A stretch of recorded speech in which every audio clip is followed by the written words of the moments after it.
नमस्कार, स्वागत है आपका ईटी नाउ स्वदेश पर। मैं हूं आपके साथ पूजा त्रिपाठी और आप देख रहे हैं हमारी खास पेशकश टैक्स मंत्रा।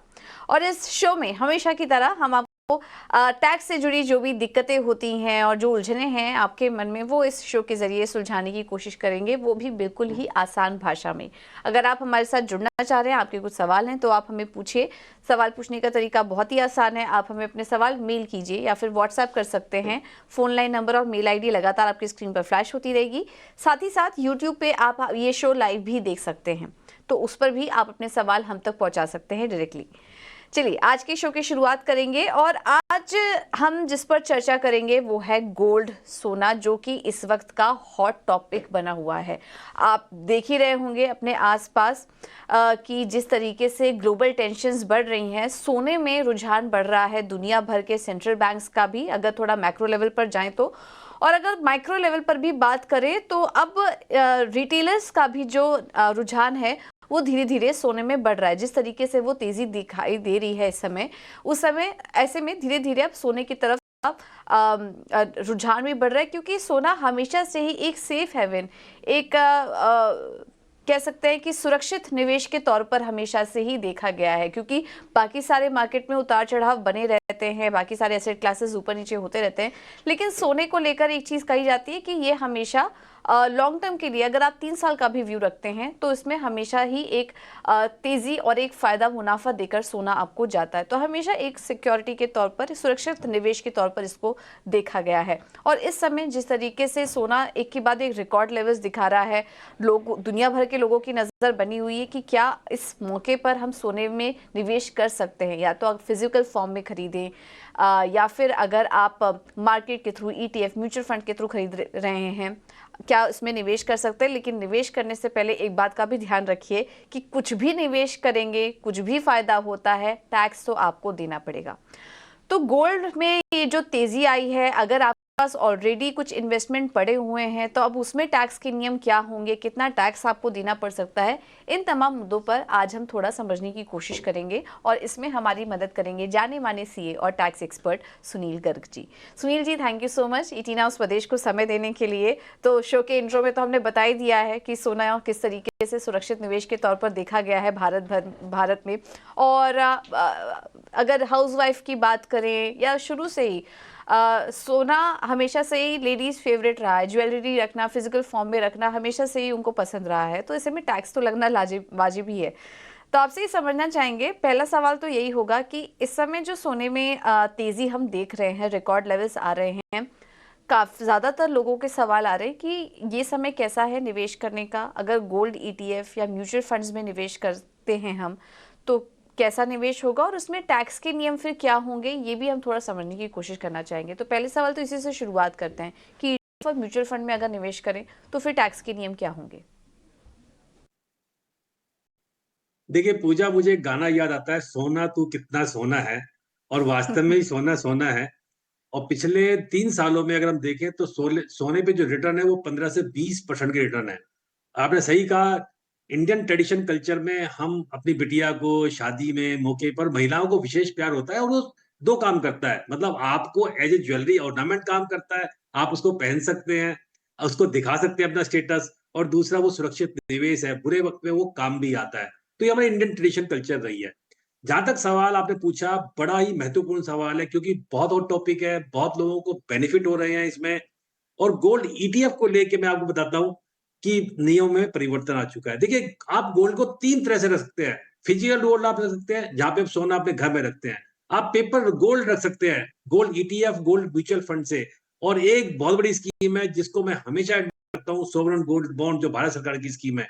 तीनों में हम फर्क समझेंगे, तीनों में टैक्स के नियम क्या क्या है, और तीनों में टैक्स के नियम बिल्कुल अलग है पूजा। 180 डिग्री का फर्क है तीनों में, मतलब 360 डिग्री हम घूम जाते हैं तीनों नियमों में। सबसे पहले हम गोल्ड ईटीएफ की बात करते हैं। पहले क्या होता था, गोल्ड ईटीएफ जो इलेक्ट्रॉनिक ट्रेडेड फंड या गोल्ड म्यूचुअल फंड है, ऐसे म्यूचुअल फंड जो गोल्ड में इन्वेस्ट करते हैं। जैसे ही गोल्ड के प्राइस बढ़ते हैं, यूनिट का प्राइस बढ़ जाता है। नियम में बहुत बड़ा परिवर्तन कर दिया माननीय वित्त मंत्री जी ने। क्या कह दिया, 1 अप्रैल 23 के बाद, ध्यान रखने वाली बात है, अब गोल्ड ईटीएफ फंड हमेशा शॉर्ट टर्म इन्वेस्टमेंट माने जाएंगे।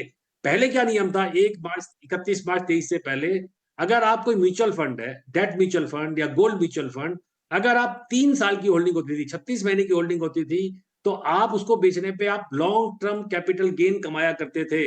3 साल से पहले शॉर्ट टर्म हुआ करता था। बैंकों ने शिकायत की, बैंकों ने कहा देखिए जो हमारे यहाँ लोग फिक्स डिपॉजिट करवाते हैं, एफडीआर करवाते हैं, उसपे जो इंटरेस्ट आता है उस तो आप पूरा 30% टैक्स लेते हैं इन्वेस्टर से। तो जो डेट म्यूचुअल फंड है या गोल्ड म्यूचुअल फंड है, उनको भी लेवल प्लेइंग फील्ड पे लाया जाए। माननीय वित्त मंत्री जी ने नियमों में चेंज कर दिया। क्या कह दिया? आपके पास जो गोल्ड म्यूचुअल फंड या गोल्ड ईटीएफ फंड 31 मार्च 23 से पहले हैं, उनमें तो पुराने नियम लगेंगे, यानी 36 महीने के बाद बेचेंगे तो लॉन्ग टर्म कैपिटल गेन होगा।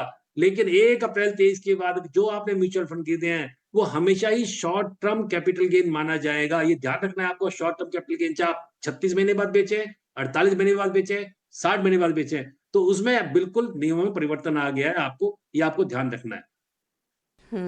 बिल्कुल। तो ये तो थोड़ी बुरी खबर आपने दे दी कि अब सोने में अगर आप निवेश करेंगे तो शॉर्ट टर्म कैपिटल गेन के हिसाब से ही आपको टैक्स देना होगा। इस बात का ध्यान रखिए क्योंकि नियम अभी नए-नए आए हैं, तो अगर आप ईटीएफ में, म्यूचुअल फंड में निवेश करने की योजना बना रहे हैं तो इस बात का ध्यान ज़रूर रखें क्योंकि अभी-अभी ये नियम अनाउंस हुए। तो एक बड़ी बहुत महत्वपूर्ण जानकारी आपके लिए। अब सुनील जी, इस चर्चा को थोड़ा और आगे बढ़ाते हैं। अब क्योंकि हम देखते हैं कि हम भारत में काफ़ी लोग फिजिकल फॉर्म में भी सोने को रखना पसंद करते हैं अपने अपने घरों में। उसको लेकर क्या नियम है? कितना सोना आप घर में रख सकते हैं? टैक्स विभाग के नियम क्या कहते हैं?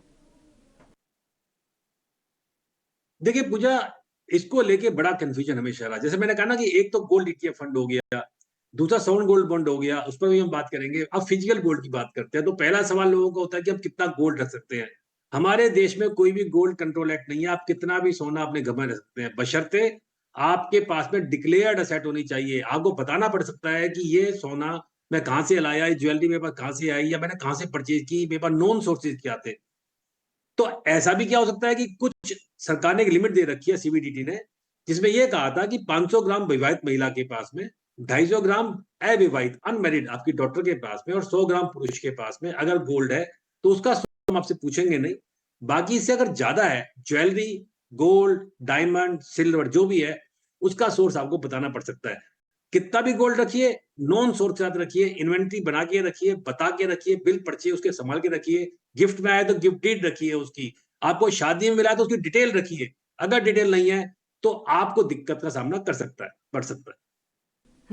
बिल्कुल। तो चाहे आप कितना भी सोना अपने घर में रख सकते हैं, लेकिन आपको सोर्स यहाँ पर डिफाइन करना होगा और कहाँ डॉक्यूमेंटेशन प्रॉपर रखने होंगे। अगर आप एक्सप्लेन कर सकते हैं कि ये सोना कहाँ से है तो फिर घबराने वाली कोई बात नहीं है। लेकिन सुनील जी, यहाँ पर मैंने ये भी सुना है कि एक महिला 50 तोला यानी 500 ग्राम और पुरुष 100 ग्राम सोना ही रख सकता है।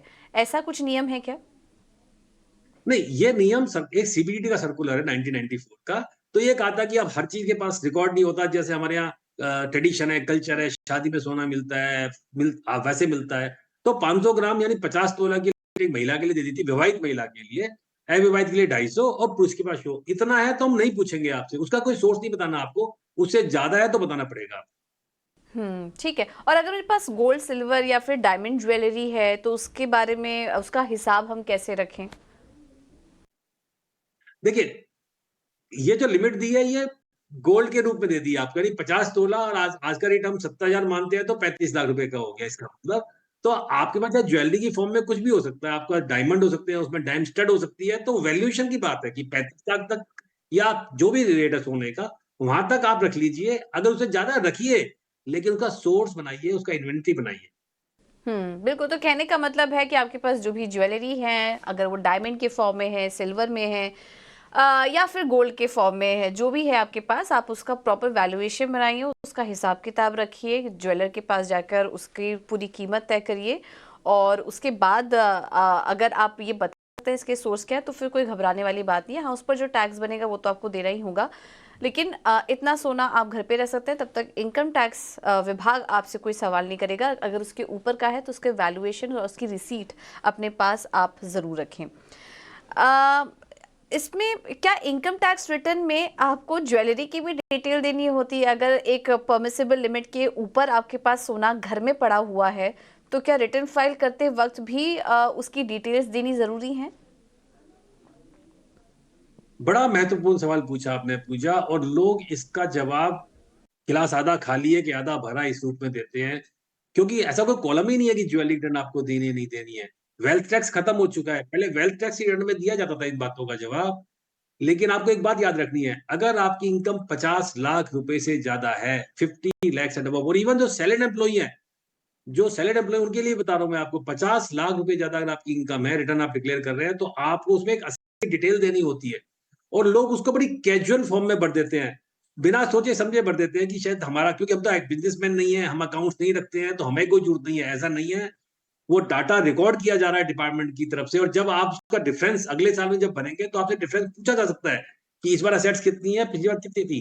तो सोच समझ के आपको कॉलम बनना है, उसमें आपको बकायदा ज्वेलरी की डिटेल देनी होती है, अपनी इन्वेस्टमेंट्स की डिटेल देनी होती है, अपनी इमोल प्रॉपर्टी की डिटेल देनी होती है, कौन-कौन से फ्लैट, मकान, ज़मीन आपके पास है।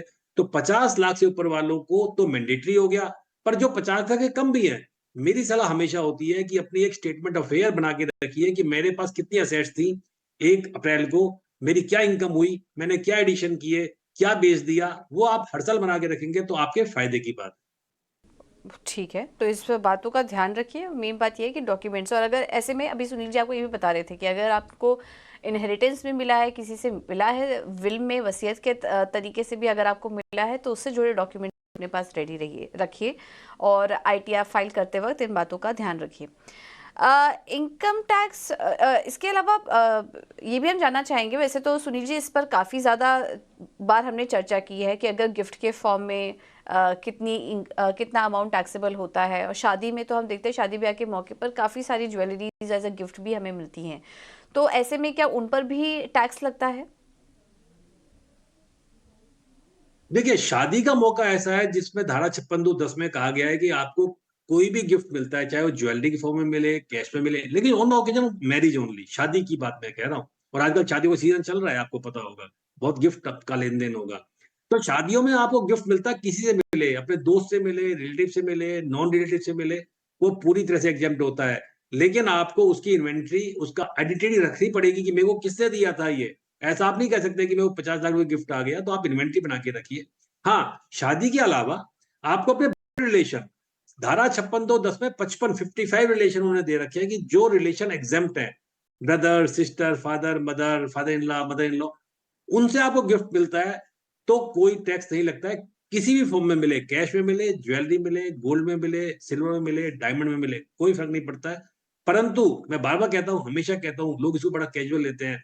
अगर आपको अपने रिलेटिव में गिफ्ट मिला है, तो उसकी गिफ्ट डीड ज़रूर बना के रखिए, और उस गिफ्ट डीड में ये बातें ज़रूर लिखवाइए कि उस रिलेटिव के पास में, मान लीजिए आपके अंकल से आपको गिफ्ट मिला रहा है, आपके ब्रदर से आपको गिफ्ट मिला रहा है, तो उन्होंने उसका सोर्स क्या था? उसने कब खरीदा था? कैसे खरीदा था? अगर वो सोर्स नहीं होगा, तो अल्टीमेटली उसको अनएक्सप्लेन्ड मान के आपके हाथ में टैक्सेबल हो सकता है। इसलिए गिफ्ट लें तो गिफ्ट डीड बनाइए, विल में आ रहा है तो विल से बनाइए, फैमिली सेटलमेंट में आ रहा है तो फैमिली सेटलमेंट डीड बनाइए, और जो साइन करें सब कि हाँ, इतना पोर्शन, इतनी ज्वेलरी इनको दी गई थी।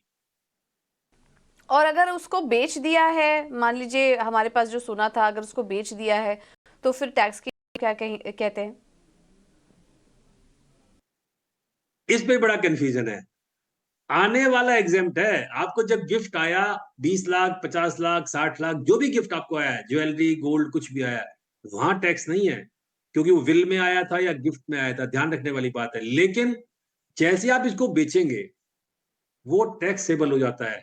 लोगों को ये भी लगता था कि पर्सनली जो ज्वेलरी है वो पर्सनल एसेट्स है। ऐसा नहीं है, ज्वेलरी को पर्सनल एसेट तो माना गया है, पर कैपिटल गेन की डेफिनिशन में डाल दिया गया है। कैपिटल एसेट की डेफिनिशन में डाल दिया गया है। इससे पूरा टैक्स लगता है गोल्ड को बेचने में, चाहे पुराना हो, वसीयत में मिला हो, गिफ्ट में मिला हो, आपने खुद खरीदा हो।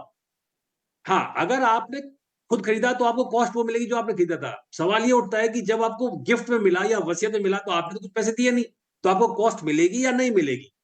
तो उस केस में सरकार ने एक बेनिफिट दिया है कि आपको वसीयत में कोई गिफ्ट मिलता है, पैसा, गोल्ड मिलता है, ज्वेलरी मिलती है, तो जो पुराने ओनर की कॉस्ट होगी, वो आपको मिल जाती है, वो भी आपको बेनिफिट दे सकते हैं।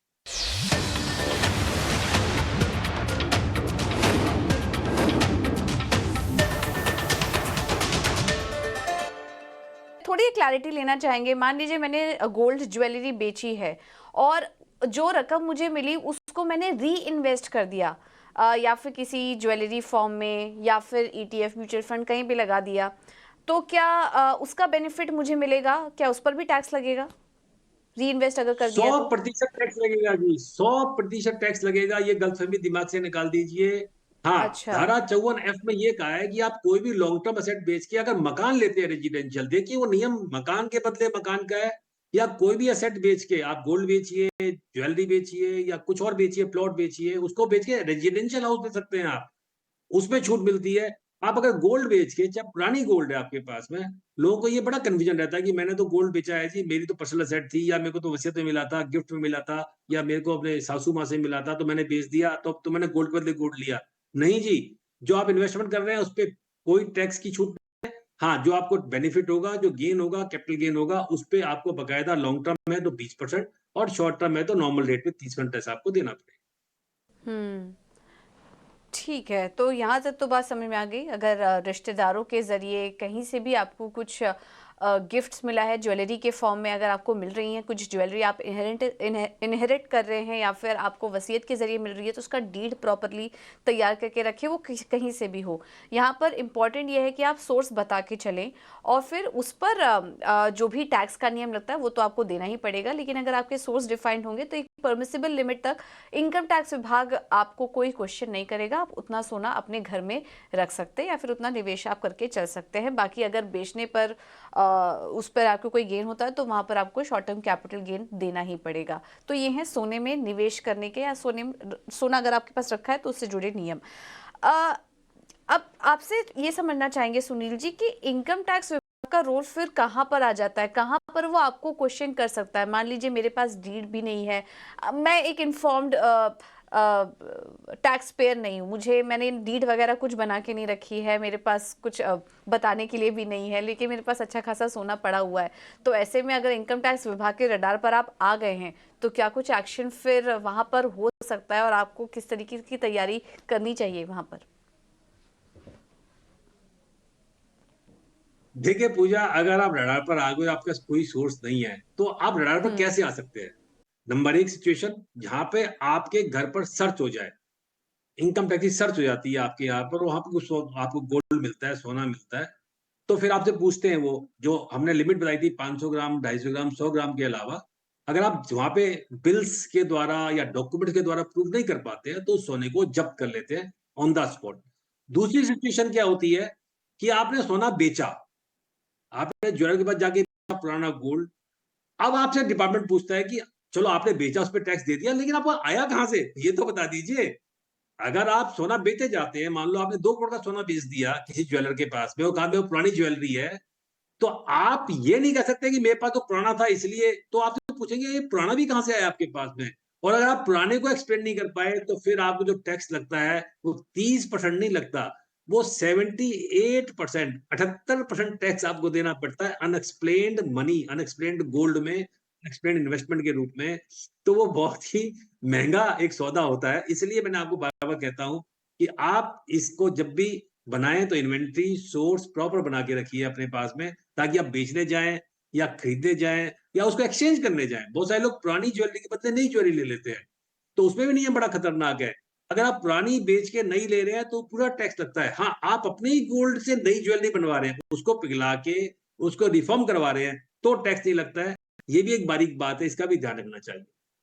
बिल्कुल। और 500 ग्राम 100 ग्राम सोना तो वैसे भी परमिसिबल है, वहां तक तो टैक्स विभाग आपसे सवाल पूछेगा ही नहीं। अच्छा खासा अमाउंट आप रख सकते हैं, उसके ऊपर अगर आप रख रहे हैं तो आपको सोर्स बताना होगा। गलती से भी ये गलती ना कीजिए कि अगर आपके पास अच्छा खासा गोल्ड है, आपको कहीं से मिला हुआ है, आपकी बैकग्राउंड ऐसा रहा है, तो सोर्स बता के चलिए, क्योंकि अगर वो इनकम टैक्स के रडार पर आ गया तो वो आपको जब्त भी कर सकता है, और 138% के पर के लिहाज से वहां पर टैक्स भी लग सकता है। इस बात का ध्यान रखिए, तो ये गलती ना करें आप। अच्छा, मान लीजिए मेरे पास एक्स्ट्रा सोना पड़ा हुआ है और मैं सोर्स भी नहीं बता पा रही हूँ, काफ़ी पुराने फैमिली की तरफ से वो एक संपत्ति थी, वो मेरे पास पड़ी हुई है, सोर्स मुझे पता नहीं है, तो क्या मैं वो सोना सरकार के पास जमा करा सकती हूँ? नहीं नहीं, ऐसे आप नहीं करवा सकते हैं कि अगर आप सोर्स नहीं हम्म। बता पा रहे हैं तो आप अपना ऐसा अनएक्सप्लेन्ड मनी को नहीं करवा सकते सरकार के पास में। जो आप बात कर रहे हैं, एक सरकार की स्कीम थी गोल्ड मोनेटाइजेशन स्कीम की।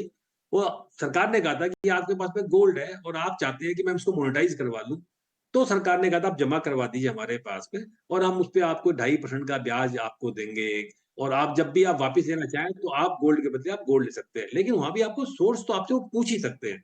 अगर आपको पुराना ज जैसे मैंने बताया कि ये आम आदमी की समस्या है कि इनहेरिटेंस में गोल्ड आया, फ़ोरफ़ादर से गोल्ड आया। घबराने की बात नहीं है, आप अपनी फैमिली ट्री बनाइए बाकायदा कि मेरे फैमिली में कौन थे, मेरे दादाजी थे, मेरे फादर, मेरी मदर, ऐसी-ऐसी फैमिली थी हमारी और ऐसे हमको आया, हर शादी-ब्याह में इतना आया। तो आप उसको ऐसे भी एक्सप्लेन कर सकते हैं। ऐसा नहीं है कि आपको डॉक्यूमेंट्री एविडेंस हर चीज़ का चाहिए। मान लो गोल्ड 40 साल पुराना है, 50 साल पुराना है, तो आप कहाँ से लाएँगे? तो आप फैमिली ट्री बना के रख लीजिए अपने पास में, उससे भी आपका काम चल जाता है।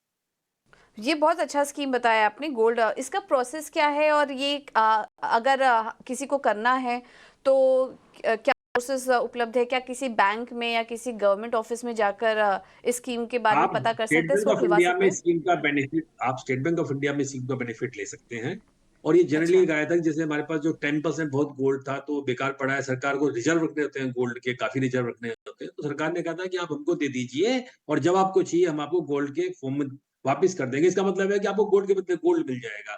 जो बढ़ती हुई कीमतें हैं सोने की, वो आपको हाउंट नहीं करेंगी। ये सरकार इसलिए स्कीम लेके आई थी, आप जाके कर सकते हैं आराम से। लेकिन उसमें दिक्कत क्या आती है आम आदमी के लिए पूजा क्योंकि जैसे ही आप अपनी ज्वेलरी और महिलाओं को तो ज्वेलरी से बड़ा प्यार होता है। आप ज्वेलरी आप बैंक में दोगे तो बैंक तो पिघला देगा उसको।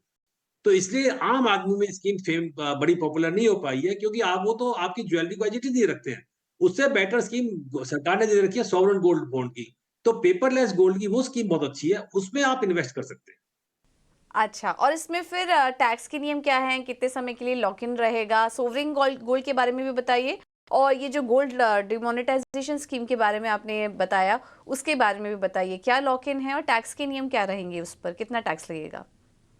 देखो, मैं आपको सोवरेन गोल्ड बॉन्ड के बारे में बताता हूँ और मैं कहता हूँ कि ये जैसे हमने शुरू में जब बात की थी कि 3 फॉर्म में गोल्ड होता है। एक गोल्ड फिजिकल फॉर्म में जिसकी हमने इतनी सारी बातें की। एक गोल्ड ईटीएफ या गोल्ड म्यूचुअल फंड जिसमें आपको एक इनकम आती है और उसको बता दिया कि शॉर्ट टर्म है। लेकिन भारत सरकार एक अच्छी स्कीम लेके आई है और अपनी बिटिया के लिए इतनी अच्छी स्कीम है, सबको अपनानी चाहिए। Sovereign gold bond scheme. Sovereign gold bond scheme में क्या करती है सरकार? आपको पेपर गोल्ड में पेपर फॉर्म में गोल्ड देती है। आप 1 ग्राम से लेके और 4 ग्राम से लेके 4 किलो तक का गोल्ड उसमें अप्लाई कर सकते हैं। एक बात तो ये। दूसरी बात, जैसे कहते हैं ना सोने पे सुहागा, तो उसमें क्या किया सरकार ने कि पहली बात तो जब आप गोल्ड बॉन्ड ये सॉवरेन गोल्ड बॉन्ड लेते हैं, उसपे कोई टैक्स सरकार आपसे चार्ज नहीं करती है। No tax, no capital gain tax. करते 8 साल तक आप उसको रिडीम करो 8 साल तक का लॉक इन पीरियड है, आप उसको होल्ड करेंगे। एक कंडीशन तो ये। दूसरी कंडीशन, आपने मान लीजिए 10 तोला गोल्ड लिया था, आपको 10 तोला गोल्ड मिलेगा 8 साल बाद, तो जो आपके प्राइसेस बढ़ गए, जो आपका गोल्ड के प्राइस बढ़े, आपको उससे मुक्ति मिल गई। और तीसरा अच्छा बेनिफिट, सोने पे सुहागा जो मैं कहता हूँ, आपको सरकार 2.5% ब्याज भी दे रही है। 2.5% इंटरेस्ट आपको सरकार उसपे दे रही है। यानी सोने का एप्रिसिएशन से आप फायदा ले रहे हैं और 2.5% का आपको ब्याज मिल रहा है और कैपिटल गेन टैक्स से छुट्टी है, कोई टैक्स आपको नहीं देना होता है। लेकिन अगर आपने बीच में उस गोल्ड बॉन्ड को वापस दे दिया, सॉवरेन गोल्ड बॉन्ड को, तो फिर आपको कैपिटल गेन टैक्स लग जाता है। यानी आप 4-5 साल बाद आप चाहते हैं कि मुझे पैसा चाहिए, तो आप उसको भुना लेते हैं, रिडीम करवा लेते हैं क्योंकि ये ट्रेडेड है, एक्सचेंज में ट्रेड होता है। हुँ। अच्छा, ये किसी डिडक्शन का में आप फ़ायदा नहीं ले सकते ना? अगर आपने सोवरिन गोल्ड सोवरिन बॉन्ड में निवेश किया है, तो क्या कोई ही डिडक्शन में दिखा सकता है आईटीआर में, एटीसी या किसी और सेक्शन के तहत? नहीं, नहीं, नहीं, नहीं, ये प्योरली हुँ, इन्वेस्टमेंट मैकेनिज़्म है। आपको इन्वेस्टमेंट से इन्वेस्टमेंट है। ऊपर सरकार ने दिया है, मैंने आपको जी, बता जी। दिया और हुँ, आप इस पे हाँ, एक अच्छी बात क्या है कि अगर आपको बीच में पैसे की ज़रूरत भी है, तो आप इसको प्लेस करके लोन ले सकते हैं। यानी आप सॉवरेन गोल्ड बॉन्ड लीजिए, 8 साल के बाद उसको रिडीम करवाइए, कोई कैपिटल गेन टैक्स नहीं, 2.5% का आपको ब्याज मिलेगा, पर वो 2.5% का ब्याज टैक्सेबल है, ये आपको ध्यान रखना बिल्कुल। तो उस पे ब्याज टैक्सेबल है, लेकिन मैच्योरिटी अमाउंट पर कोई टैक्स नहीं लगेगा, तो यहाँ पर आप निवेश का के बारे में सोच सकते हैं। हाँ, डिडक्शन में अगर इसका फ़ायदा लेना चाहें, तो फिर उसका फ़ायदा आपको नहीं मिलेगा, लेकिन हाँ, जो भी अमाउंट मिलेगा मैच्योरिटी के बाद वो टैक्स फ्री होगा, ये अच्छी बात है। सुनील जी, काफ़ी फ्रूटफुल रही ये पूरी चर्चा। मुझे भी काफ़ी सारी नई जानकारी पता चली इस चर्चा के ज़रिए और उम्मीद करते हैं कि जो लोग भी सोने में निवेश की योजना बना रहे हैं या जिनके पास ऑलरेडी पड़ा हुआ है उसकी वैल्यू भी अप्रिशिएट हुई होगी। तो ध्यान रखिए जब भी आप उसको बेच रहे हैं या खरीद रहे हैं तो उससे जुड़े टैक्स के नियम भी आप ध्यान रखें, और सोने से ज़रूरी जो भी दस्तावेज है, डॉक्यूमेंट्स हैं, डीड्स हैं, वो भी अपने पास तैयार रखें ताकि आप टैक्स विभाग के रडार पर ना आए। सुनील जी, बहुत बहुत धन्यवाद आपका समय देने के लिए और इस खास चर्चा में हमारे साथ जुड़ने के लिए। चलिए फिलहाल इस शो में इतना ही, मुझे दीजिए इजाज़त, नमस्कार।